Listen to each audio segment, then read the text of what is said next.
Hello, fellow caviar connoisseurs. My name is Javi, and I will be joined today by the one and only Bernasti and Bijan Dijon. The wild card round is behind us, so there will be some fallout for the teams that lost. Arguably, the greatest college football coach of all time retired in Nick Saban, which sent shockwaves throughout the landscape of college football by announcing his retirement. So, what happens now? There were some juicy NBA trades that occurred, and we will be letting you know who will advance to the NFL Conference Championships. All that and so much more on week 19 of Sports Caviar. But first, I wanted to start the show off a little bit here with I'll give Bijan the opportunity. I don't know if he feels inclined, but I feel like not just me, but basically, anybody that is a fan of the NFC South or specifically the Bucks, I feel like you owe the NFC South slash Bucks nation an apology for the way that you really trashed the division and the team. Go ahead, Bijan. I'll give you the floor. The division is still garbage. However, give credit to where credit is due, and I think in this new year, you're going to hear this often from me. I was wrong. Buccaneers Nation, my wonderful brother-in-law, Todd, I'm sorry. I missed it. The pirate ship and all of the diehard Bucks fans were rocking on Monday night. Jalen Hurts and the Eagles, as much disarray, had no answer. Consistent pressure. Give them some credit. Defense really showed up. Baker, very efficient. Really showed some nice leadership. Granted, Philly was not interested in tackling, but that's not the Bucs' problem. Just keep running if no one's going to tackle or make an attempt, or just take each other out in the middle of the field and let the guy run to the end zone. I Keystone love Cop that pick. style. Yeah. That's not the Bucs' fault. But give the Bucs a lot of credit. Place was rocking. Defense really looked good. That team is coming on, so give credit where credit is due. You have extinguished the Eagles in convincing fashion, but the train stops this week. So enjoy it, savor it. I was wrong, at least Yeah, there until was Sunday afternoon. it's probably a good thing that Byrne decided to switch his pick last second last week because he was about to jump on that Philly train as well. Yeah, I took a lot of heat for that switch. But somebody had to win that division in the South. Great job by you guys, but you did. You lucked out on an Eagles team that was just down and out, zero confidence, weren't playing as a team, and like complete disarray, like Bajan said. But again, I think you guys are a different team than the last time the Kitties played you and beat you down in Tampa. So we'll see. Exciting times, but the buck does stop in Detroit. Yeah, we're gonna be doing a very special sports caviar wager later on in the show regarding that Ooh. matchup. So Mm. make sure you guys stay tuned in for that one.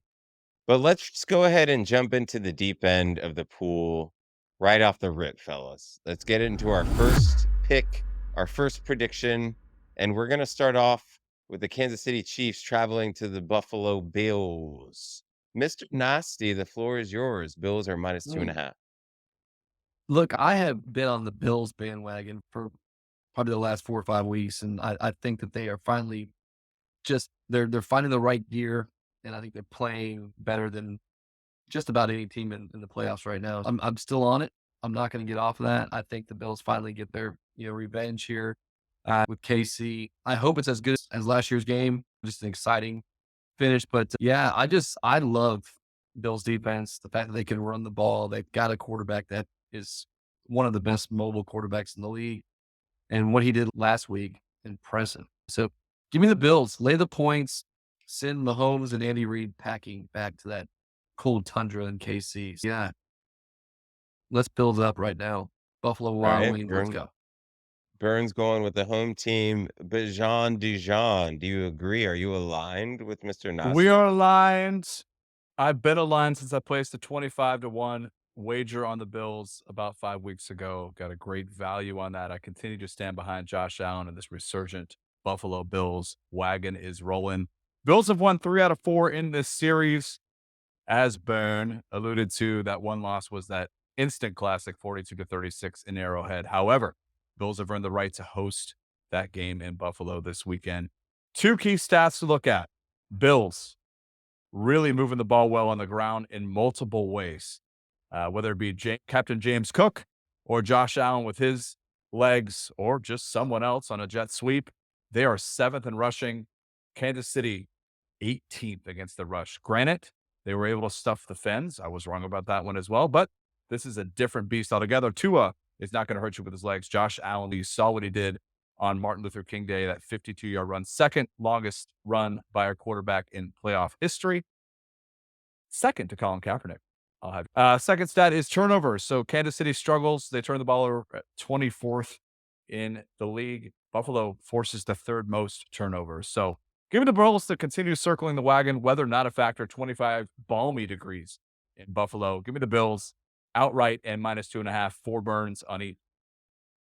Yeah, there was a report that came out that there was multiple people that had to call the cops or the ambulance during the game last week Woo! in Buffalo. Just Yeah, wear a wasn't it like shirt. 10 Wear or a 12 shirt, please. 10 or 12 Yeah. people off to the hospital because of hypothermia or something, frostbite. Yeah, hypothermia. Ooh, please cover your extremities, please. That's why you watch the game from inside. Yeah, what are they thinking up there? What's I mean, happening? these Are people they like drinking laid out in the alcohol? bleachers, laid in snow. Like, Different It culture. was first of all, my thing is that it was the wild card round. It's not like it's the AFC title game here.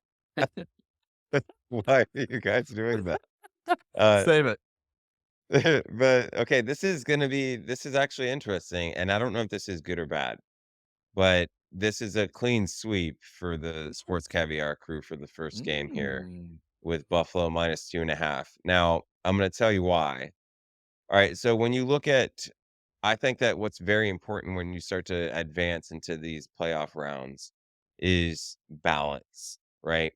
So, if you're looking at it from a perspective of an underdog, road underdog, you need to be able to run the ball more than likely. More times than not, that's normally the recipe that you're looking for. Buffalo is actually a very balanced team. They're about 47-53 split on run pass. Kansas City, they're 61-39. All right. They're just very Wow. pass heavy. And I just don't think that bodes well for a road dog. Now, another thing that you guys didn't mention was the fact that this is Patty Melt's first road playoff game ever. I I mean, a Super just don't Bowl understand how that those are considered neutral site Neutral games, so they don't sites. count those. Yeah. gotcha. This is his first true road playoff game ever. That's That's kind okay. of That's crazy. unbelievable. So the fact that is the case and it's having to be done in a place like Buffalo, that's tough, right? The defenses are both pretty stout, actually. I was surprised to see how good Kansas City was on that side of the ball. Kansas City actually has a little bit of an edge if you're a Chiefs fan from the standpoint of kicking. Okay. So they are Mm. 94% field goal percentage versus Buffalo 78. Ooh. So if it comes That down to one a needs it. field goal, yeah, I don't know. Who knows? The spread's only 2.5, right? Matter in the playoffs. Yeah, and then the red zone favors Buffalo. Buffalo is also better on 3rd and 4th down slightly. You did touch on it, Bajan, with the turnover differential. Buffalo's +2, which is not anything to write home to mama about. But the Mama. problem with Kansas City is they're -11. Ooh, not where you So want to be. they'll throw 2 picks and then not get the picks on the other side to counter it out. That's not a recipe for an underdog as well. So everything is pointing to Buffalo in this matchup. I think they're gonna cover the 2.5. You guys can take that to the bank, baby. Mark Hell it yeah. down. I do think that might be the best game out of the 4, possibly Tampa, Detroit. We'll be previewing that in a little bit. I think Byrne was wanting to discuss some, men's health issues or just maybe just some tips. I just was curious. I had to go get my physical, and doc ordered some lab tests, some blood work, and they have to do that fasting stuff, which I hate. I Mm, tried to Google what I should not be drinking, what I should be not be eating the day before, trying to beat the system. right? But then I got there and I was unaware that you had to pee like in a cup. Oh. I didn't drink anything prior so I really didn't have to. So I literally had to just Yeah, sit you there can have and water. I didn't drink enough. So I had to keep chugging and then finally pee. And I got the lab results back and I think there's some things I got to work on apparently. Oh, So, the cholesterol. I thought that I was a Mm. pretty active 42-year-old now. And cholesterol's high. I'm gonna blame my family. I'm gonna blame the parents. But Most so of now that, a lot of that is hereditary. it's like high. Mm. What was your total? Was it like 220? No, it was just under that. It's like 217, 2 something. I think it's That's like not it had too ended bad. at like at 200 or something. I feel like my HDL or LDL or one of those abbreviations, a little on the high side. I think I'm gonna try some things. I eat a lot of cheese, a lot of Yeah, dairy. Mm. saturated in flavor and in fat. But Yes. we So love the dairy. love the dairy. I like mayonnaise. I'm a Hmm. strange cat, but Together, are you doing mayo on the cheese? Just the little bites of cream? look, I for a hot dog, Burn I'll put bites? yeah, for a hot dog, I put ketchup, mayonnaise, and cheese on top. Ooh, diverse. I love it. So now I'm like, all right, so do I do egg whites? Do I do fat-free cheese? Do I just cut out cheese? So I wanted to get some opinions on these 40 plus to, I maybe cut out the dairy yeah. burn. It's difficult. You'll miss it. Only time I eat dairy is in Taco Bell, which may or may not be twice a week, but that's the only time I have dairy. So you That's don't good to need know. dairy unless it's on a taco or a gordita. I forego or There's It's gonna pizza. be a challenge. there's a lot of different ways to get that under control, but the biggest things is just got to reduce the meats and stuff, the meats and a little bit of dairy. Mm. And you already Nope. do cardio and stuff, right? Yeah, that's my thing is I thought with the fact that I am relatively active now and work out that I was good. I don't eat a ton of red meat, but I do a good meat steak. So Yeah. I'm gonna work on eating chicken and throw in some salmon or some fish, some white You fish. can get that down. You can get it down from 217 to 200 pretty quickly. Yeah. Okay. Hit up They the do tuna. say Sushi burn. I was told this might not be the greatest thing either. Mm. You're a little bit madmanish. You like the steak, But you like the bourbon, Oh, drinking? but you look great, Burn. Who would have known? I'm glad you went and got checked because you can never see. This is a silver that's right. fox. We need Burn That's along. right. I don't know that sports caviar would providing health insurance based on the results, but we need, more importantly, we need to get you right. Did they make you drop your pants or does that happen when you're 50? Yeah, that whole turning cough. She was very gentle, so no big deal. Yeah. Oh, okay. Wait, My dog's a female, so I don't know how that so works. They have to do that little they I don't know, they test your hernias. I don't know. Like yeah, I'm not a doctor. I didn't go to school for it. I feel like they could get away with anything. I just say, yeah, that's part This in a strip mall, Burn, or where? my doctor doesn't make me take my pants off. I had to unbutton. No, That Yeah, was no, right I when don't you have to entered, do any though. of that. Yeah. that's You opened that with was the that. that was the pre-exam. So that was my. my experience. I'm still around for our listeners for at least another 12 months. Sit back and enjoy. Glad Yeah, to hear that. they now this might have been a little bit of a shock to some people in the world. I guess maybe the timing of it is what might have thrown some people off. But Nick Saban, the news came down after our pod aired last week that Nick Saban retired. That's pretty big news overall in the college football world. I think that he's the greatest college football coach ever. But obviously, there's going to be some fallout from that decision. So then Alabama goes on to scramble on what's their next move going to be. And they're saying that they're going to have their coach within 72 hours. And then all these rumors start to swirl, right? Rumors galore. Then you start hearing everybody saying, oh, so and so's in Alabama as we speak. Dan Lanning is going to be signing a contract. And it's okay. I don't know what to believe. And then you start hearing Mike Norvell, right? Mm. So from the Florida State perspective, you're like, "No way, there's no way that they're gonna leapfrog us in the playoff, and then they're gonna come and take our coach right after they Can you do that?" Like, that imagine? would be the Just dirtiest. kick us in the Oh, balls, god. man. My question to you is, what does this mean to Bama? Is their dynasty officially over, and how many years do you think DeBoer get? De Boer.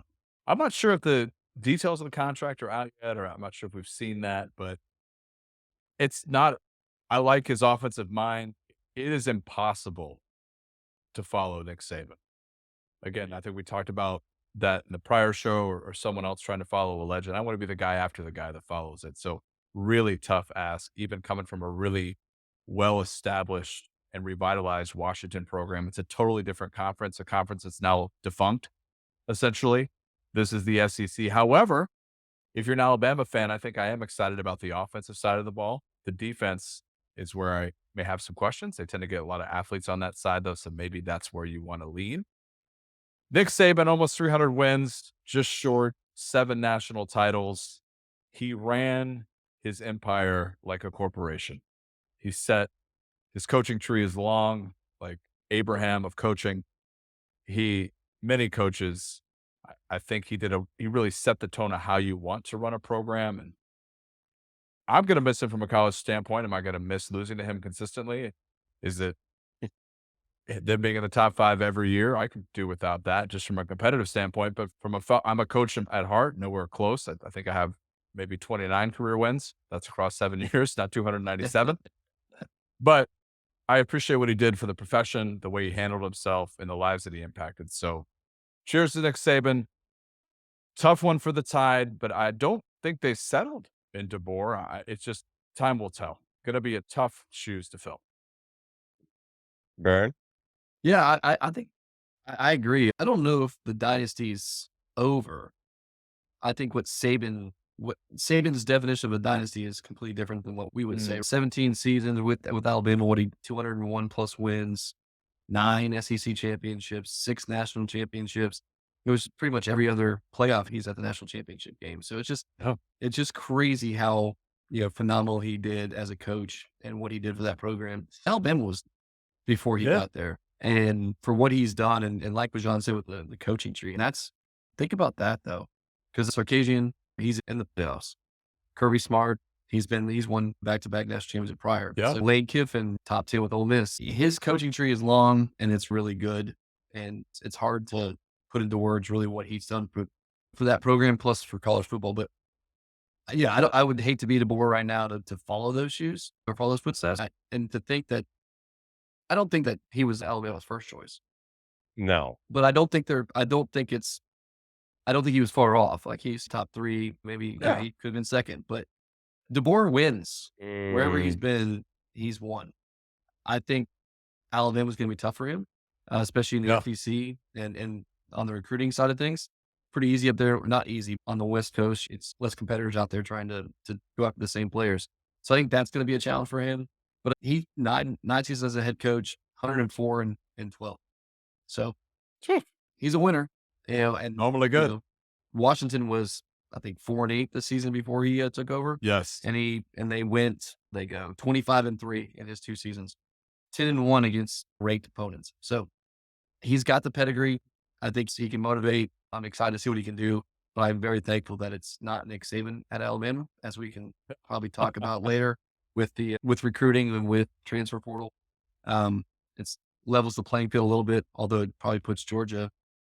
Now there's just one cream of the crop on that side, which not every 5-star player can go play at Georgia. It does open it up for other teams, so it'll be interesting. I'm excited about it. I think it's great for college football. If you're an Alabama fan, you might have wept that night because there's no way that you're thinking that Kalen DeBoer is going to be able to do what Nick Saban did. He's not even going to come close. Unfortunately for him, it's got the storyline written all over it, right? He's trying to follow in Saban's footsteps. He's going to have a totally different coaching perspective. His whole system's going to be different. The way he recruits is going to be different. And then it's just going to start trickling through the Alabama program, and it's just not going to be the same. It's just not going to be Nick Saban's Alabama anymore. Now, obviously, the cupboard is full to a certain extent, but since there's a transfer portal, they've already lost like 30 players either to NFL or to the transfer portal or to Florida State. Mass exodus, an exodus. Like, I'm literally looking at Florida State's recruiting pages, and I'm seeing every single time I turn it up, it's bam, another Alabama transfers to Florida State, and I was like, "Man, we are really raking in on this Saban thing And there's right now." probably 2 or 3 more that I know we're targeting as far as high school recruits that are decommitting, and I think there's a couple more. Caleb Downs in the transfer portal. That's a stud freshman safety. Love to have him. But Yeah, yeah, I um, get that. I DeBoer gets he's gonna get 3 years, right? Like, he's 3 gonna years, get right? And he's got Jalen Milroe. He's coming back. You've got a whatever that program means. quarterback, but we'll see. I don't think that if I was DeBoer and I came from Penix, I don't think you can look at Milroe and say, "Oh, yeah, I have my quarterback here." I would be nervous He's about a that might have been why Nick Saban retired. he's a playoff Yeah. quarterback. Yeah, that's as we all know how questionable that one was. I'm just saying. And they barely beat Auburn. They looked like trash to USF. It wasn't the typical Alabama team, so I think that the writing was on the wall actually that Saban was gonna be retiring at the end of the year. I do think the committee knew about it. I do think that what's gonna happen with DeBoer is I think he's gonna be able to win. But I do not think that he's gonna be I don't know if he can keep them at this super elite level where they're making it now that the playoffs are expanding to 12. Let's say they make the playoffs as, like, a 10 seed and they lose. Are the Alabama fan base, are they gonna be fine with that? No, No. it's Yeah, so that's the whole point is that the bar is so high there yeah, that the he's gonna bar's have high. to win multiple games. Yeah, but that's the fan base. I think the program itself, the athletic director, the Well, the president, boosters. they're but at the end of the day, they know that it's gonna take a little time for them even to get his players and get that program under his guidance. Yeah, The fan base is gonna be an uproar. If they yeah, 9 games this year, no, that's unacceptable in the fan base. But I don't know. I'm okay with it though. But I yeah, think I for me, it's these OGs. It's all these original coaches. These that they college football is different. The landscape's different with the NIL, with the transfer portal, how everything works. I think these OG coaches are like, it's just not the same. I think it was probably the right time. It was perfect for Saban because he's not down with all this bull crap where they're like, "I'm Mhm. not gonna practice unless I see that 75K check go through my account." Exactly. He's probably, "What are you, crazy? I'm Nick Saban. This is Alabama. Get on the field." And I don't know if it's all that, but I think probably the biggest reason why he quit is because Michigan beat their butts in the playoffs. That's what I'm gonna say. I'm gonna say like JJ McCarthy, Blake Corum, and Yeah. the team. Pallbearer. They Yes. sent they sent him to the grave. They said bye bye Harbaugh was Saban. the pallbearer. Special guest appearance by Winnie there. I That's saw that. So, Bern or Bijan, do you think that okay, so there was a couple of coaches that were mentioned there. So, Sarkisian, Mike Norvell, Lanning, okay? All their names got floated out there as possible replacements. Now, this could be a tactic by the agent to get raises for his clients. Do you think that this is gonna does this mean that those 3 coaches that I just named are gonna be staying where they're at after next year, or is this like an annual thing that we have to deal with every year now? I think those are 3 of the top 5 most coveted coaches, and I think their names will continue to surface. That's kudos to them and the work that they've done. I don't think they're going anywhere. Landing in Oregon, he's got that program humming. I don't see him leaving. He seems to be really happy there. They've got a great system there. Texas is just now coming on, big move to the SEC. They are close to reaching the apex as well. Norvell must be set up camp across in Tuscaloosa at a bar across campus because the people are just walking directly off campus into the program at Florida State. So he continues to do really well there as well. Almost made the playoff with a third string quarterback. These are premier roles, and because they're doing a great job at premier universities, I would expect that their names will continue to have and burn. You would be great agents. You guys should combine as a second job because that's, I think, exactly what a lot of this is some posturing for their renewal or when their contract comes up. They have that leverage, but they deserve to be in the conversation. Do I see them leaving in the next year or two? I don't, but anything can happen in 2 or 3 years. The life cycle seems to be a little bit shorter than a presidential. It's a little bit shorter than 4 years. You're expected to do something in about 3. As long as they stay on task and continue to produce, I think they'll stay where they're at. Yeah, So, Bern, do you think that they need to get a raise every year because there's vacancies? What do you, what at no, what point does Florida State say we're not just gonna keep on adding 2 million to your contract, Norvell. Oh, yeah, exactly. I will say that I was probably more surprised that Norvell was part of the conversations and had to deal with that and took the $2 million raise and stayed. Because the resources that Oregon and Texas have available to them, if you're the coach there, if I'm the coach of if I'm landing, they'll blank checks. Yeah. You're going into the Big Ten, the resources are there, the money's there. So you can stay up with the big programs of the SEC and Texas going into the SEC, and Texas probably has the amount of money they have is second Oh, to probably Texas A&M. So occasionally those are both like just prime jobs, like prime coaching spots. oh, So I couldn't see. I would have been surprised if either one of them left for Alabama. Norvell, on the other hand, we all know the situation at Florida State, the lawsuit, trying to get out of the sending a lawsuit, filing back, and now I think they're going to try and keep Florida State from voting on conference decisions moving forward because of a breach of contracts. Like to me, I actually was surprised that Norvell stuck around, but he definitely utilized, and that agent, was it Sexton was the agent? Mhm. That's the old easiest game in the book, right? Yeah. Good for Norvell. Obviously, I'm happy as a Florida State fan. I think he's done, great for our program. But yeah, at some point, that's got to stop. You can't just each year it's obviously depends on the location too. How many prime spots are going to open every year, and where does that dollar amount stop? But I would say that Norvell's we're at least another three years away from him trying to use that again. At least God, I hope.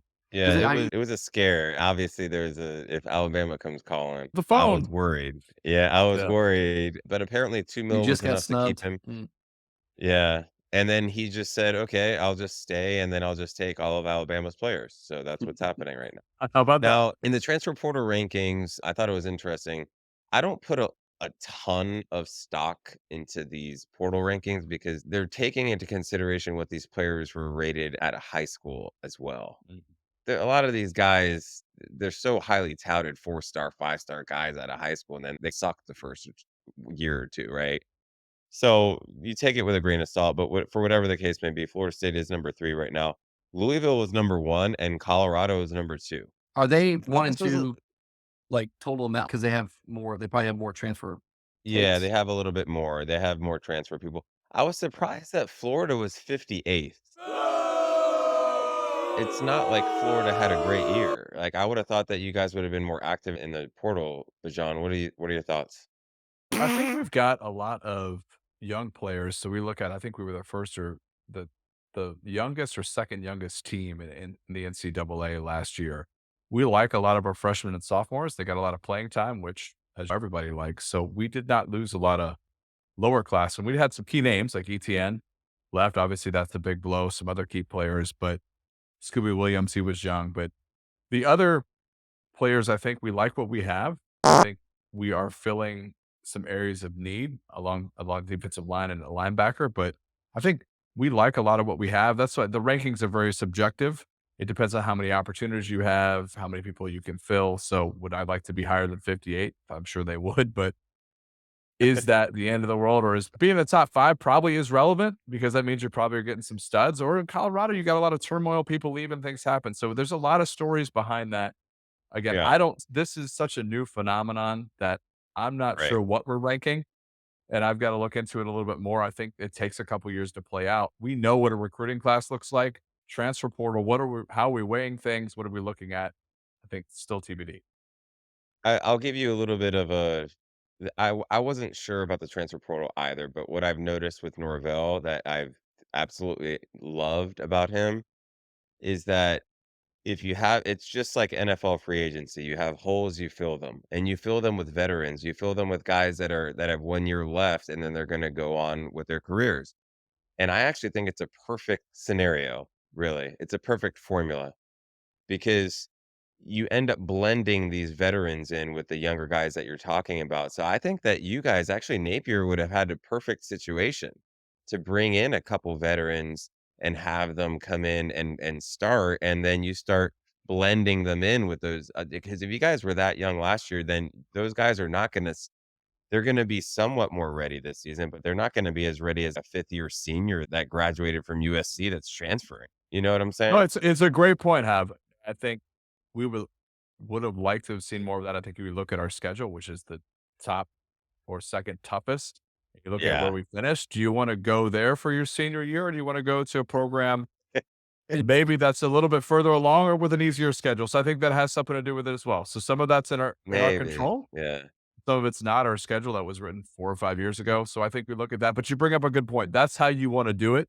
I think the only thing Yeah. that needs to be fixed is the timing around the portal. We had a whole discussion around that. Yeah. But I think that is how you want it to work out perfectly, how the way you described it. And Also, the concern for me though is when you do this, that yeah, we're filling the holes, which is great, but we fill holes, and what do? We lose our backup quarterback. Tate's like, I'm out. So I think fine with you, that.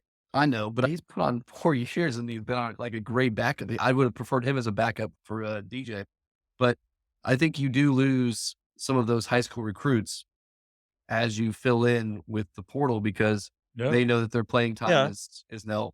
So you're not really developing those players, which was the idea is that you keep bringing these high schoolers, you develop for a year or two, and then they can be our studs. But I think we start to, as the portal opens up and there's over 1,000 you know, players, students, that it's like we have to take those guys, right? They're better right now. If And they then you lose fit. these Yeah, guys. if they So, fit. and just, I Yeah. don't know, it's a great line and it's finding that perfect match and perfect blend. And I think he's done probably he's got top three as far as the better portal guys and as far as also developing the talents. But it can be a little iffy, in my opinion. Yeah.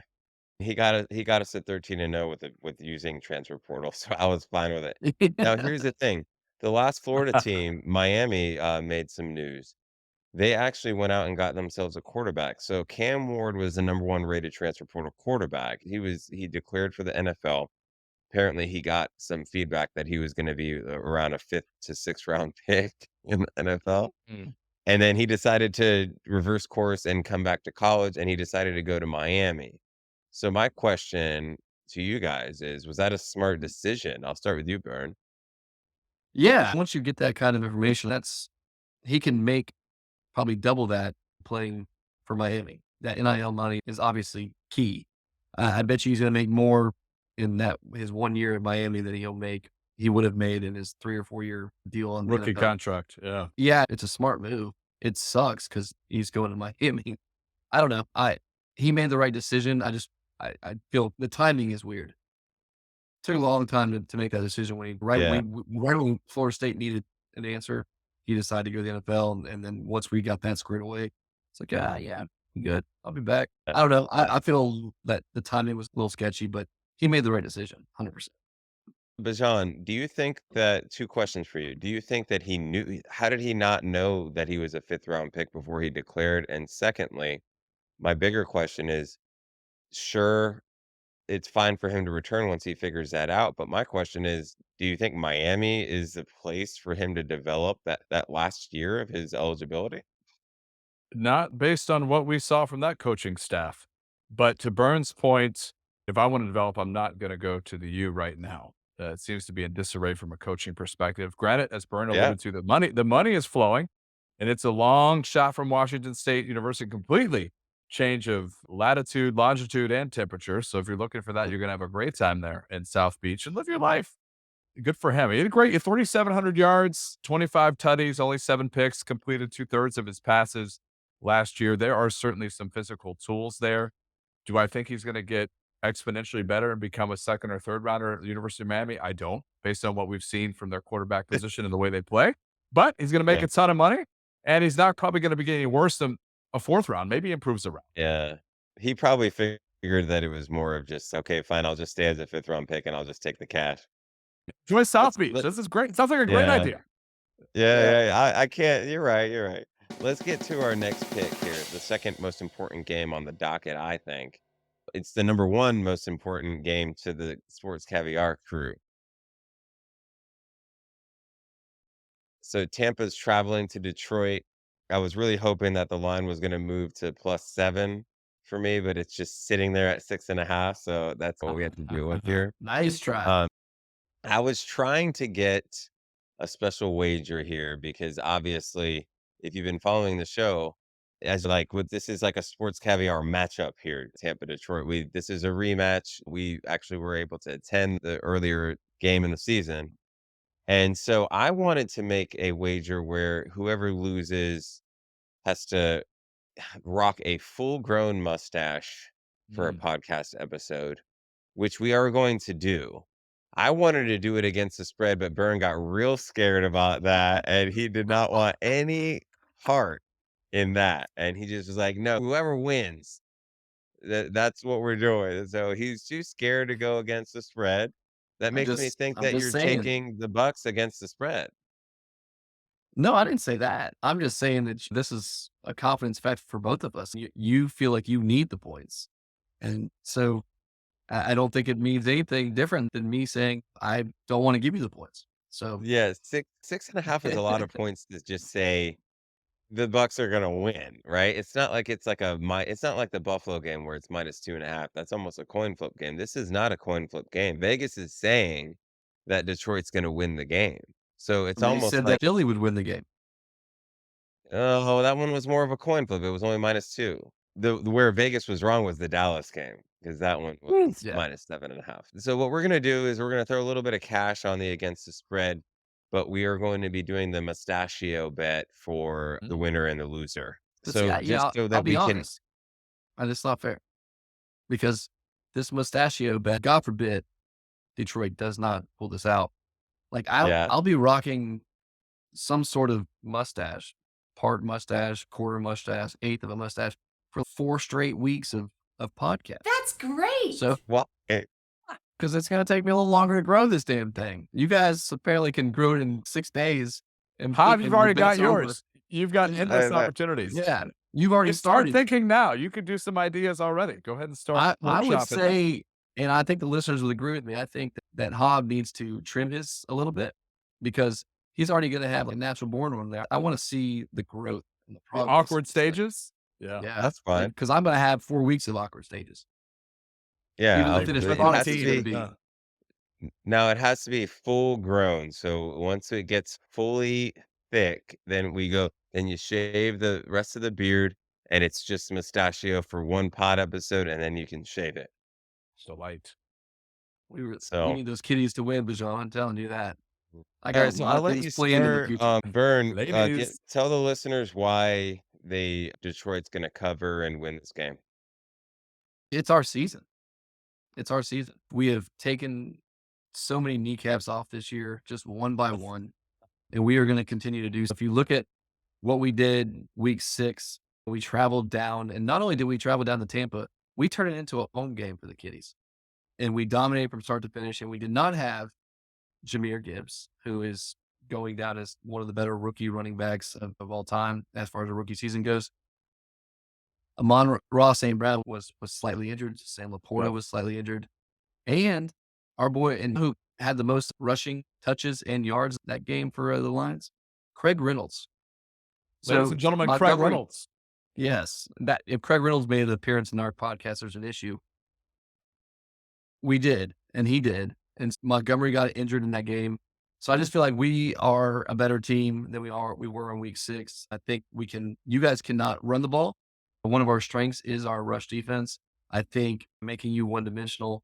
We got Hutch coming out on the side. He's gonna wreak havoc. I would say that I know we're gonna bend, but we're not gonna break. Baker's gonna he's gonna do a little bit of bacon for some yards. That's as far as it goes.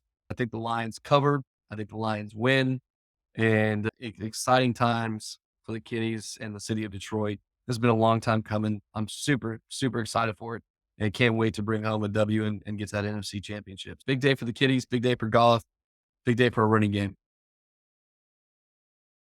Who would have thought beginning of the year in our wildest dreams, the Lions are going to host not one, but 2 playoff games.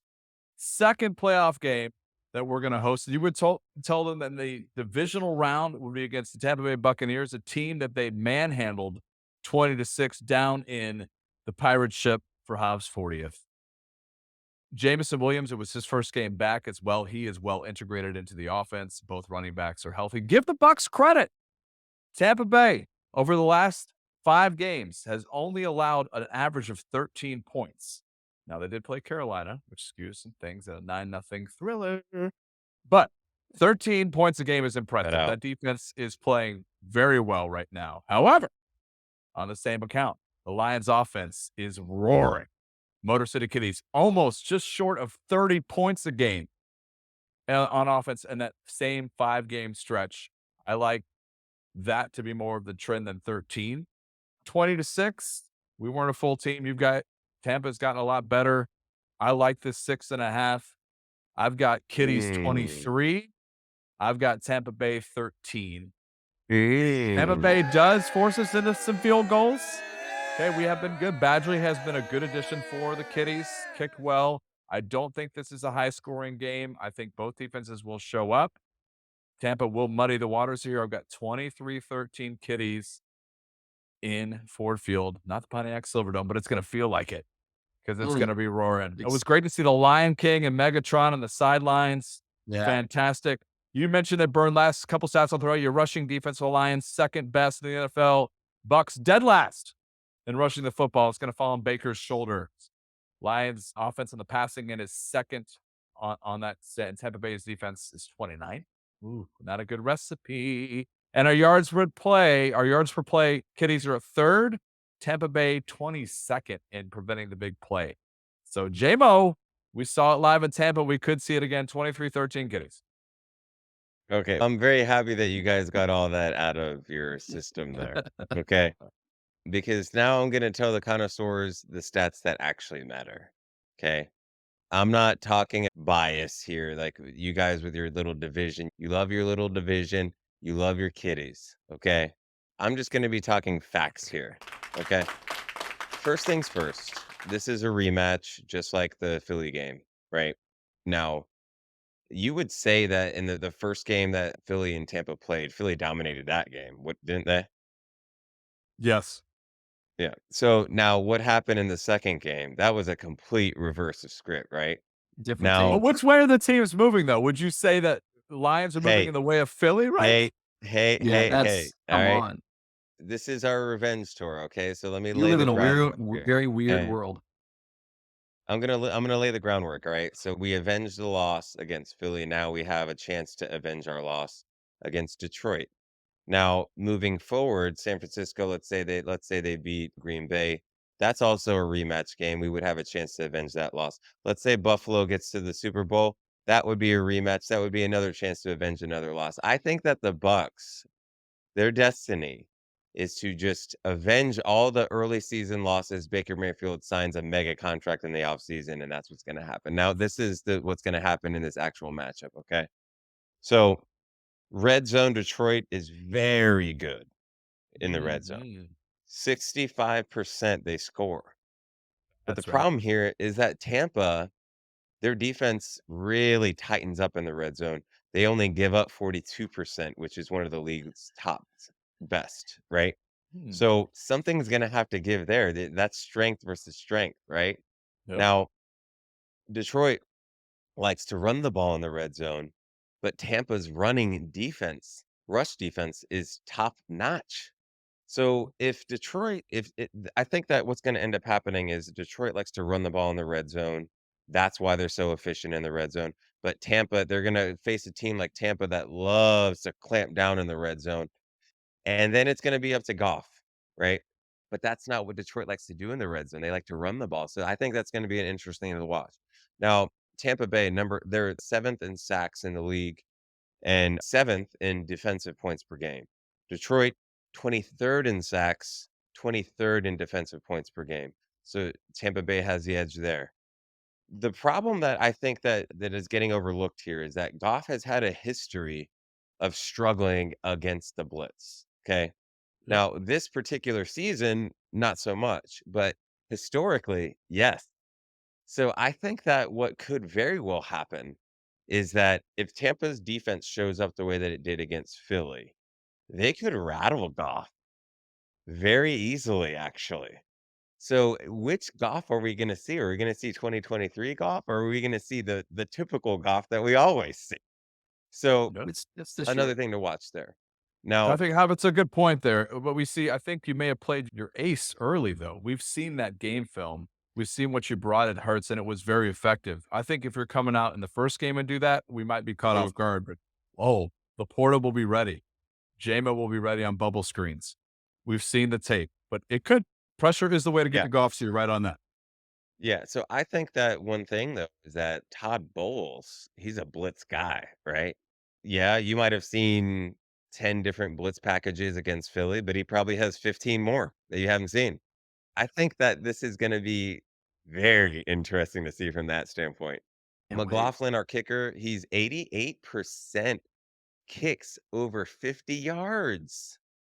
What kind That's a He's that gonna strength. that's amazing. That's Yeah, he's pretty gonna I'll need awesome. a take it. he's gonna need a lot of them. And that's fine. I'll take Yeah, um get your 12 points. Okay, now the last stat that I wanted to throw out here is turnover differential, okay? Mm. Um, Detroit, if you guys had to guess, what do you think Detroit is on their turnover differential? You think you guys are good or bad? I think we're plus 10. Okay, I'll s- Bajan? I'll say -4. Okay, you guys are actually flat. You're at 0, All right, okay? Cool. Okay. So you That's give good one, you enough. get one, right? Fine. No Um, balanced. that's very just middle of the road for turnover differential. It's fine. Not good, not bad. Tampa's +8. Okay, so now when you're looking at which team has the tendency to force turnovers, you want that to be the underdog on the road, right? That should be a stat that they have in their favor. All of these things line up for Tampa to cover at least, guys, at Okay. least. So I say that your prediction for us to lose by 10 is going to be way off. So way, way off. I think this is gonna come down to one of those weird 2 to 4 point games. It's gonna be very close, and it's just gonna come down to who can Mike Evans not drop a 60-yard pass for me, please? Because Oh, like, I just need him to not do that this week, and then maybe, just maybe, we'll be firing the cannons on Sunday oh, afternoon. you never know. I like Let's it. You got go. a great Liam Neeson, Steven Seagal type script Shit. written out there, Have. Yeah, that was solid. That was solid. But your revenge tour, you did start at home against Philly. You were not home, baby. You were at our house, and our house rocks.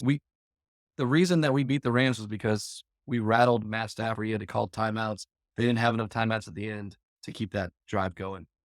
That was You're significant. gonna, That so was a just be careful with yeah. our fans have been Starved. wait. Starved. Yes, they have been wanting this and waiting for this for so long. They are going to come out rocking. They It's got him, crazy. first of all. Baker won't be baking. You He got your might. win. You got your playoff win. That Ugh. was what they were starving for. It's like the Cubbies. You could feed the fan base a Cubs playoff series win, and they would have been happy. Obviously, they wanted to win the World Series, but if you told a Cubs fan that they were going to win a series in the playoffs, they would have been like, "Okay, that's fine." That's how Detroit is. So Mm. when you're talking about NFL royalty, right? There's only a handful of teams that have even won Super Bowls, right? So the Bucks are NFL royalty. We have Super Bowl championships draping across Raymond James Stadium. Do you guys have the same thing in Ford Field? I think royalty is a stretch. Perhaps you were a prince at one point, or just by succession, or the fact that you had the entire team's playbook, John Gruden. But royalty is a stretch. Now, granted, Lions 2 Super Bowl nowhere close. championships.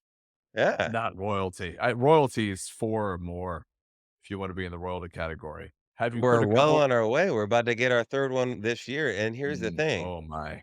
Oh my. Like, it's just Detroit is just their wannabes, right? Like, you guys think that because you had a really good regular season and you won 1 playoff game, somehow you're in this upper echelon of the NFL, and it's just complete false. It's false, and it's a farce, and we're gonna prove it on Sunday afternoon, baby. We No one in Detroit is claiming to be an upper echelon. I think that city would go the other way, in fact. It's a blue collar, underdog type of town. I haven't heard upper echelon at all in never. this. This is a Yeah, it's been a long time. scrappy, hardworking team. Oh my, I can't wait It's, till Sunday. I can't either. If I can remember back in week 6, I think you were pretty much calling for everybody on the team, and you were going to get rid of Baker, and you were done with the Bucks. Boy, have the tides changed, and now all of a sudden you've got them going to the Super Bowl on some revenge tour that is so made up that it's embarrassing. Yeah, I can't wait for Sunday. Get that mustache going. Give me what's the cash value on this? Pay up everything. We'll discuss that off air. I do not want cash. Can Um, I have a signed copy of Under Siege? It's one of my favorite Steven Seagal films with Erica Liniak in it.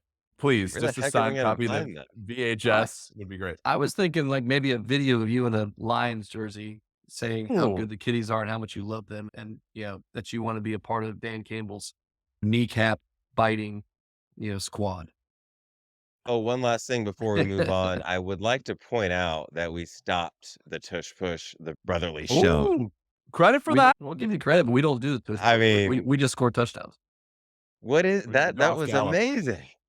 In the NBA world, we'll run through this pretty quick. The Magic had lost 3 in a row. They beat the Knicks on MLK Day. They're 8th in the East right now. Um, Kinda where I was hoping that they wouldn't be. We have Atlanta away this week. That should be a win, and then we play Philly and Miami at home, which I think those are gonna be 2 big games for the Magic. In trade news, the Knicks finally got rid of Barrett, and unfortunately, they had to package quickly with that. They got OG Kush Anunoby out of do you guys know where Anunoby went to college?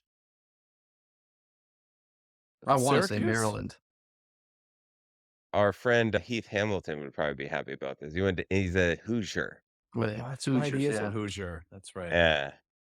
Pretty elite defender. He's 6'7", averages 15 a game. What I like about that pickup for the Knicks is that he's perfect matchup for the NBA playoffs when they have to match up against Tatum and Butler and Maxey and Lillard. That's a guy that those are the matchups that you're trying to look for in the playoffs is see if you can stymie those guys. And then last but not least, Siakam was rumored to go to Golden State. He decided to go to the Pacers today. Huge for the Pacers. Perfect fit for their scheme, how they run the floor. This is an athletic big that can give you 33 points, rebounds, assists every night in good health. Last year of his contract, he's going to want to renew that thing, perhaps in Indiana. This is a great pickup. Who cares around picks in the NBA? What are you going to get some international kid that doesn't play in 4 years? Give up the picks. Get what you want now. I love the pickup for the Pacers. Yeah, I think it's a great pickup. And 3 first-round picks, most likely towards the end of end of the first round anyways. With that pickup, pair him up with Halliburton, I think that should be nice. It's a good pickup. Is Buddy Hield out of the picture now, or is he staying in Indianapolis, or is he coming on over to the Magic? That's what I would like to know. Ooh, be nice. God, I will have to see that about space, that. that floor spacing. That's a Yeah, good call there, Hub. there's 3 weeks left until the trade deadline, so we'll be on the lookout for those trades. Mm. And I don't even understand this one, but the Pistons got their 4th win of the season without Cade Cunningham. Yes. Didn't need him for that game. Nope. Share the basketball. Amazing things happen when you share the basketball and one person doesn't take 28 shots in a game. Amazing things happen when you do that. I can tell you we won't be getting our 5th win this evening as they are losing by 15 to the Timberwolves. Hey, that's reasonable. Yeah.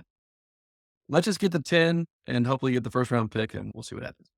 Yeah. Why 10? Why not just lose out? Because we got to give some confidence to some of these players. This is horrid. It's embarrassing. Thank This God is for a the Kitties. this is a long way from the heydays when they had Billups and Tayshaun Prince and Big Ben down low.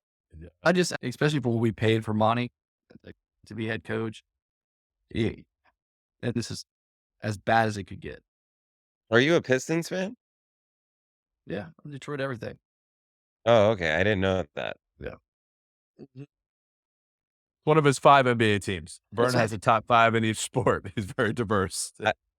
I have at least 2 in every sport. I've okay? never seen But you. one is Detroit. Okay, Detroit so do you Pistons, have a Orlando Pistons Magic. shirt? Pistons shirt? No, I do not. But I don't have a Magic shirt either. So Just a jersey. He's got a Luke Kennard jersey. I have a Detroit Tigers t-shirt. I like the Braves on the National League side, and then And then I'm a Red Wings fan, and I don't like any other team in hockey because I don't really know hockey enough, or I don't follow enough.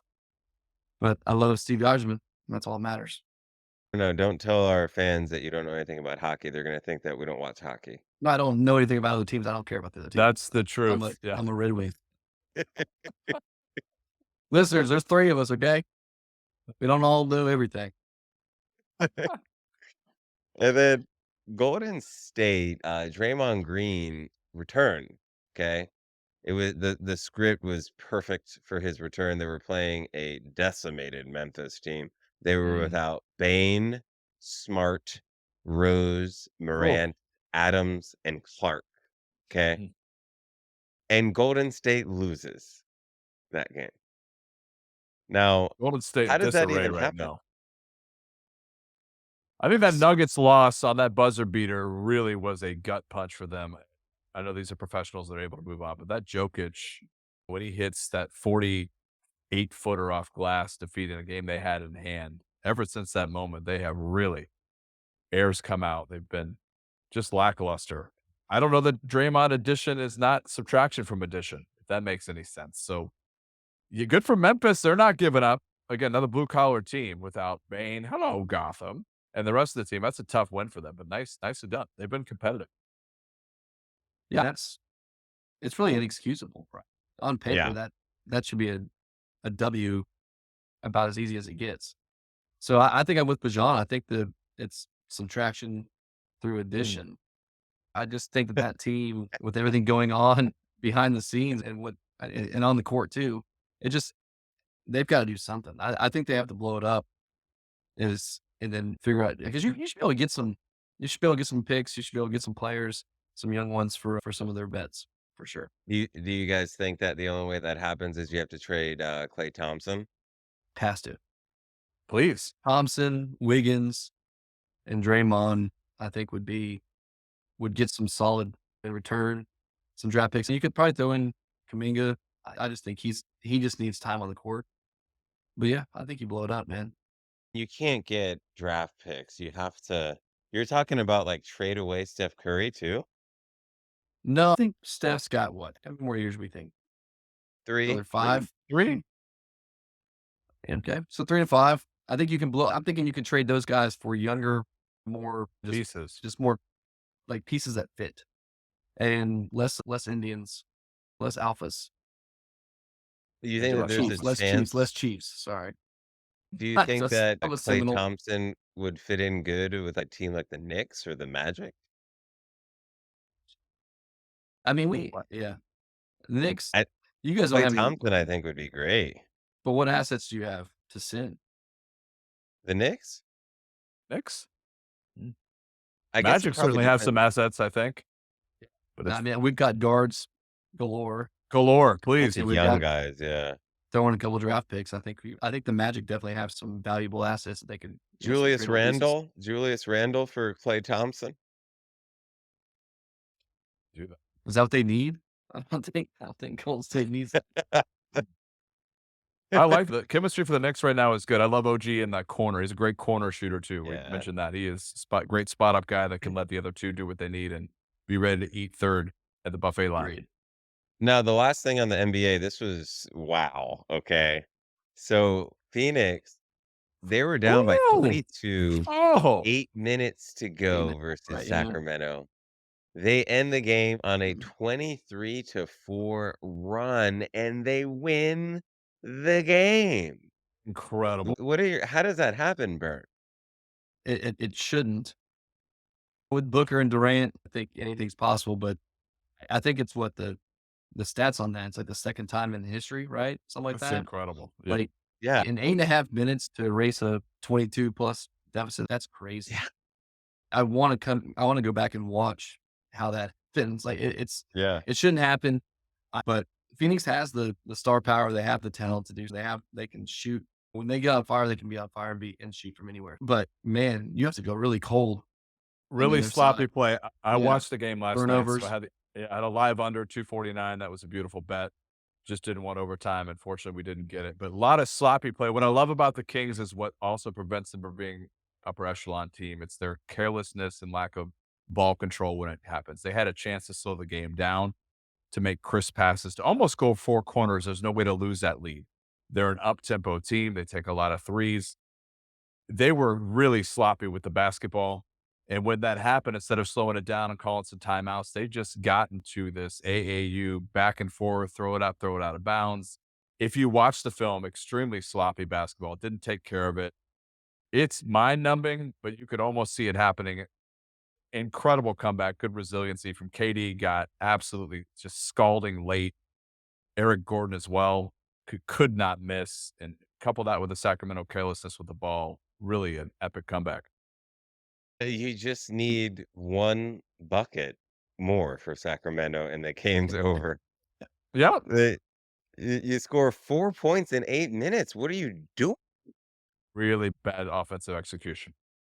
It Jumpers that it's should like have been layups. Ooh, do you mm. blame it on Mike Brown at all, the I coach? do. There's a big piece of that. Now, granted, I think he plays a lot through his players, which is why he's a player's coach, and that's what most coaches are in the NBA. But at some point, you have to call timeout and help your professionals understand what the goal here is. So, too many mid-range jumpers that were low percentage when you should just pass the ball and either get a really open three or get it down to Sabonis to back somebody down. They went away from that. He was having a pretty good game as well. So I put this on Mike Brown, and also put this on De'Aaron Fox as the floor general out there. So you got to take control of that basketball game and not always look for your shot, look for the right shot for the team. I just think that from a coaching perspective, I'm just thinking about if I was coaching a team and we got out to such a large lead and all we had to do was just finish the game. They were starting to make a little run. You call timeout and you scheme up 1 play to get an Yeah. easy bucket. Yes. Just There it is. it it's 1 play, 1 bucket, and then the run's over, and now we win the game. Like, what was he doing on the sideline? Hopefully, we'll see that at Um, your next coach short. I hope that we can get that advice on how to draw that play up. yeah, the coach would have made sure that we would have won that game. You know that? So, let's get to another pick'em here. I don't know how juicy of a pick'em this was gonna be, but I don't know, you guys are pretty biased with your division, so we'll go Green Bay, San Francisco. It's actually -9.5 now. I want to pick Green Bay, but I think San Fran is the most complete team left in the playoffs, probably at least on the NFC side for sure. I just don't see San Fran making the mistakes that Dallas did. I think that they can make Green Bay one dimensional. They can get at the quarterback. I think they can rattle good old Jordan Love. San Fran's got a dynamic offense. Starts with C-Mac, and I think that that's being a home game and what they have as far as those elite talent on both sides of the ball is going to be the key here. And I'm going to take San Fran to win, but I am going to take the spread, and Green Bay will. Oh, oh, I was please hoping it God. would have stayed at 10, honestly. Yes. And so now I'm still, are they? But I'm going to stick with it. Green Bay Okay. covers, San Fran wins. Alright. Burn, we are aligned. It's going to be a backdoor cover. So San Francisco has won at 4 out of 5 in the series, including 4 in a row. However, 2 of those last 3 have been by a field goal or less, or a field goal as time expired, those victories. This is a Green Bay team, much like Houston, that is so young that they don't know they're supposed to lose. However, San Francisco is phenomenal and meticulous at execution. This is a backdoor cover. I have this with the over. It's probably one of the best bets of the weekend, over 50.5. Both these teams can score. And what will happen is San Francisco gets out to a lead, I believe. This is 35-20 late. Jordan Love gets a late garbage tutty, 35-27 Niners. Backdoor cover for Mm. Green Bay, and here's why. They are 5th in third down execution, the Green Bay Packers. They have a great early. Ford does a nice job of getting them into great positive plays on first and second down. They're 5th best in third down percentage. San Francisco, as good as their defense has been, is 24th in the league on third downs. Not where you want to be. Jordan Love, they don't give up sacks. They're third. They give up the third least sacks. Now, granted, they're facing an elite defensive line in San Francisco with some pressure, but San Francisco is 8th, but I think they hold up Jordan Love again. I think 35-27 going to look a lot closer than it was, but I like a late cover. Yeah, the thing that I think that both of you guys are glossing over in this particular scenario is that only 2 teams got a bye. So San Francisco and Baltimore are as fresh as they're so fresh and so clean right now. Oh, could be They were stale able though. to. Nah, I don't think so. If you've played sports and you had a nagging injury all season and you got that extra week of rest to Mhm. make just get your if it was your wrist that was bothering you, you get that extra week of rest and treatment, and now that wrist is ready to go on playoff weekend. I think that San Francisco is gonna be ready to rock and roll in this game. So they're top 3 in the offense. They're top 3 offense in the NFL. They're top 3 in turnover margin. Green Bay, this might be a NFC North trend. They're also flat when it comes to turnover differential. That's not a recipe for success. Green Bay is terrible against the run. McCaffrey's Mhm. gonna have a field day.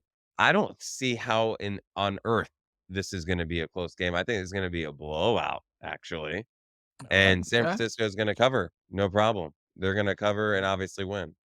Um, 10th time these two so teams have met in Beth history. That is a playoff record. The 10th meeting between these two franchises, the most that any two teams have played in the playoff era. that is pretty awesome, actually. I'm happy for Green Bay that they made it to this point. It's a good story for Jordan Love, Yep. but it's just gonna be very similar to the whole Flacco experiment. It's just it Mm. stops here. Now, in baseball news, just a real quick note, the Yankees did finally add a starting pitcher that they were we were just desiring a starting pitcher, and the Dodgers had to come in and just take everything in the world on the You're welcome. free agency. So we got Stroman on a 2-year, 37 mil deal. Bijan, you're our MLB insider. Is this a house margarita or a spicy premium margarita deal for the Yanks? This is a canned pre-made margarita, not even a house. Congratulations, I guess. Stroman, like he's a competitor. I do appreciate that. I'm a young man out of Duke. He's a ground ball pitcher, which may not be at your advantage because you made 96. The Yankees made 96 errors last year, fifth worst in baseball. So you really you really soft pop flies and fly balls into the Yankees. So ground ball pitcher, he went 10-9 last year, 3.95 ERA. He doesn't strike guys out less than 8 per 9. His 3-year record is 26-29 with a 3.4 ERA. Look, kids, it's That's Marcus good. Stroman. I Yeah, think that I he's agree though. he's a Come good on, 5th Hav. starter, though. No. A fifth starter Okay. when you paid him. How about You for can't 37 million to be a fifth starter? and you're asking us if this is a house or a spicy premium, and you're like, Yeah, grade 5th starter? This Come is on. 99 This bananas. guy This is this guy's a 99 career bananas. It's all that's 77 and left. 76. He's 77 and 76 in his career. He's got his ERA is pretty it's that high mid to high threes, but he's never won more than 13 games. 6 times in his career he's won less than 10 games. Good for you guys. Overpaid. Enjoy your house margaritas, probably watered down with very little tequila. I can't wait for Stroman to toe the rubber against the Tigers this season. I'll be sending out some text Oh, on that. good. That'll be one of his 6 wins this year. We're going to the game. Plenty of We're tickets going. available. Plenty We're of tickets going. available Come on, in Stroman. America. Uh, okay, so I thought this was interesting, actually. Belichick interviewed with the Falcons. That caught me off guard, actually. And then Harbaugh interviewed with the Chargers and also the Falcons. What say you, Burn Nasty? What is going on with your coach khakis and what's happening with Belichick? I as soon as we won the national championship, and I repeat that we won the national championship and very exciting times to be a Wolverine. But I think the writing was on the wall. We expected this. He's been tiptoeing, dabbing his toe into the water into the NFL. And so we're expecting this. I think he's interviewed Chargers now, Falcons, Belichick interviewing. I think those are I think they both find jobs this cycle. I I honestly think that Harbaugh to the Chargers is a match made in heaven. I could see, but the Falcons aren't a bad option too with those offensive weapons and solid defense, which is what he likes to run in up there and in Blue Town, baby. I don't know. I think Belichick. I actually thought Belichick going to the Cowboys was going to happen, but it looks like they just announced that Mike McCarthy will be back as the Cowboys head coach. Which, Whoa. yeah, so that was a I surprised again. They've had multiple 12 win seasons during the regular season, but they can't win in January. So I thought the switch was going to be made. It's not. Looks like McCarthy's going to stick around. So that's a surprise. So Belichick to the Falcons with Arthur Blank. There's some connections there. But I think they both land a position. I'm excited. I hope they do. I actually think that Belichick should retire, and call it quits. You know, Agreed. I just, if you look at what he's done in the past, it all stems from one man, and that man was a Michigan man, Tom Brady. I don't know, man. Thank you for Again, clarifying that. yeah, I'm just making sure you guys know. But I'm excited. I think Harbaugh's definitely is taking a job, and looks like he's making his rounds. But it should be interesting. But my preference would be for Belichick to just move on. I agree, Burn. Belichick, hang him up, go out. There's no need to take the Falcons job. What did that interview look like? Bill, why do you think you should be considered 28-3? All right, this interview's over. I guess there you go. There's no way they wouldn't hire him. But it's going to take a lot of work on that organization. You have some pieces. I'd love to see him hang him up. Falcons would be lucky to have him. I don't see that happening, but maybe I'm wrong. Good luck to Harbaugh. He's got his choice. So it'll be interesting to see what pony on the carousel he chooses. Round and round. Don't you? All right. Well, I guess really I was shocked that Belichick took the interview at Atlanta. I think that he's better off at least taking 1 year off and then seeing what happens next Yes. season. Yeah, yeah. But these coaches, man, that's their whole life is That's they need true. to coach. I was surprised that Harbaugh there's other jobs that are available. So I was surprised. I wasn't surprised with the Chargers. There's all these rumors that's where he's going. I was surprised that he ended up interviewing with Atlanta too. Was that more of you guys better offer me a contract now type thing to the Chargers, you think? Could be No, posturing. yeah, it could be posturing, but I think it's also trying to figure out what he's going to be like, how much control he has over the franchises. And I think it's going to Mm, be key for him. I think he's going to want, just like Belichick, I think they're both going to want to have their yeah. hands in decisions on the personnel side. There's a lot of What pluses. about Seattle? You have Pete Carroll is going to He's be, gone, isn't he? no, I thought he stayed on as or he's going to be like some sort of advisor Special or advisor. Yeah. special. And I just feel like him and Schneider are probably going to have more of a hand on the personnel side. So I just feel like the Chargers and the Falcons would be like, look, man, do your thing. Like, What about the Titans? it could be. Yeah, look, I'm not. Harbaugh's a West Coast guy, so I'm same with you. I'm surprised in Atlanta, but I can see it with what they have on the team, like how he runs his teams. They just need a quarterback, and Harbaugh is a QB guru. He was able to take good old Kaepernick and bring him to the NFC Championship and to the Super Bowl. So like those type of things, I feel like he just needs a quarterback, and that team's ready made. But same thing with the Chargers, Yeah. they have a franchise quarterback, some things on defense and some on the offensive line. So we'll see. From a cultural standpoint, we touched on the Raiders would be a great destination for Coach Cactus. Great. That's got to be Pierce's job, though. Got to Yeah. be Pierce's job. You lose Max Crosby So if it's not. Yeah, that's right. Package deal. Good for Max. so let's get to our last pick of the evening. And we have the Houston Texans traveling to Lamar Jackson's house, Baltimore, -9.5. I'm gonna let you start this one, Dijon, so that Burn can just see what you say, and then he'll just tag along with you. This is True. a rematch of week 1. Baltimore won this 25-9. Spread is 9.5. Baltimore does a really good job, I think, similar to San Francisco in execution, specifically in the first half. They're going to come out with a great game plan. They're going to run. Mark Andrews is looking good in practice. That's trouble. So I see a lot of early runs, some play action, maybe dual tight end set with Likely and Mark Andrews. They're going to start hot. But Can the Ravens finish? Do I expect them to win the game? I do. But this will be the weekend. These teams are playing with a chance to go to the Final Four. There's going to be no give up. So this is another backdoor cover for me, right? I think that Houston's defense, is it terrific? No, but it will do enough to hold them to some Justin Tucker field goals, maybe from long range. I do believe so. I think this is going to be very similar, a little bit more high scoring. CJ Stroud's come along with this offense. I've got this to be, I think the over under is 43 or 42.5. I think that is right about spot on. So I've got a maybe 26-17, and that 17 comes late. 26-17 final, maybe right at 17. That you get, we can see 9 or 4 just target field goals because they're gonna move the ball just about what they do in the red zone. So 26-17.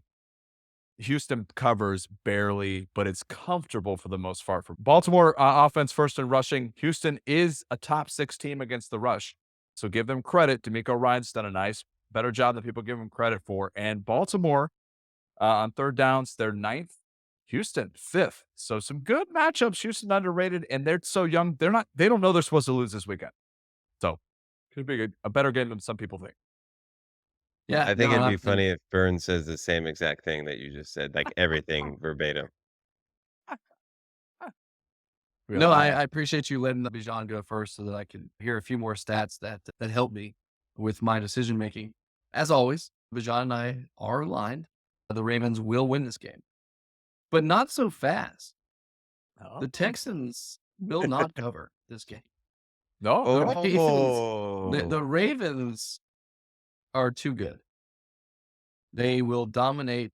They will show CJ Stroud that, hey, they'll remind him that he is a rookie. So I feel very good about this. Just like Hav with the San Fran, that it's going to be a blowout. This is my blowout of the weekend. Take it to the bank. The Ravens, I'm thinking 27-10. Ooh. yeah. I 1 would have week of thought, rest, right? Extra week of rest. Mark Andrews is back. yeah, they're Ooh. fresh. They are so fresh and so clean. Here's the thing: Baltimore top 3 offense, just like San Francisco, top 3. They actually are number 1 in turnover differential, right? They're plus 12. But the thing with Houston is that they're plus 10 Yeah. in turnover differential. So they're right there with Baltimore when it comes to that part of the game. Lamar's been known to And then, turn it over. yeah, and then you mentioned it. Houston is good against the rush. Yeah. So I obviously that's Baltimore's strength, right? So if Houston can somehow force Lamar to beat them with his arm, this game could get a lot closer than what people think. And I think for that reason, this is going to be more of a defensive battle. I had it projected at 24-17, so I thought it was funny that you said Ah. 26-17. I It's just think like that over the to price is, yeah, the price is right where you have to go a dollar under. I think Baltimore is going to win, but out of the two, I think the blowout's going to be the San Francisco game, and this one's going to be the one that's closer. It's just all the elements aligned to it. I was surprised when I was doing my research on this game how with these stats about Houston, right? I didn't realize that they were this well positioned. I think they're going to lose this game, but they have a very bright future. Oh, yes. Great young Yeah. core and a good young coach. This team is believing. Yeah. 1 year So away. 1 year away from a deep run, I think. yeah, I think for them though, you would look at this season as a success if they go in and make this game Absolutely. competitive. Huge success. Yeah. If they get smoked like Burns talking about, then maybe not. You have a little bit more of a sour taste in your mouth in the off season. But if they make it to the 4th quarter where you're looking at your phone to see what bets you made, you're like, "Dang it, I might lose this thing." That's a win for Houston. That just means that Yeah. they outkick their coverage. It'll be interesting to see. Obviously, we'll be watching all the games. The biggest is gonna be the Bucks. I feel bad for you guys for this Sunday. I think that you're overlooking Vita Vea and our defense and just thinking that just because you're at home, you're gonna win the game. I It's a gave your bunch of bull crap. defense a ton of credit, Half. You 13 did. points over the last 5. It's Good. just our offense is better than what the Eagles are right now. We are so balanced. The Lions are so balanced, so many weapons. And you guys, granted, are we going to score 30? Red I don't know that zone. we will, but I think It's it's all enough. about the red zone, and we'll see what happens in the red zone. If you guys start putting up touchdowns on us, I'll be like, we're screwed. Laporta. Yeah. Mm. All eyes. You guys, over the next couple of weeks, you connoisseurs who are still listening to the show, hopefully you're excited to see Burn with a mustache and a beard. This is gonna be Ooh, exciting. Don't you it think? is. Look, it's exciting. That visual is probably making these listeners very excited, very happy.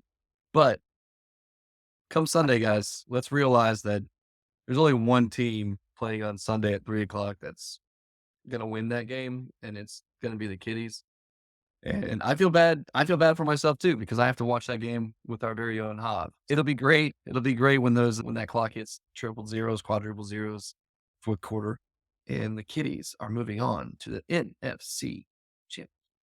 The baker will be in Good the feeling. baking baking some cakes, baby. Yes, to That's celebrate what the he Lions' victory. does. Put those candles on there, baby. Blue confetti. We'll see you guys next week.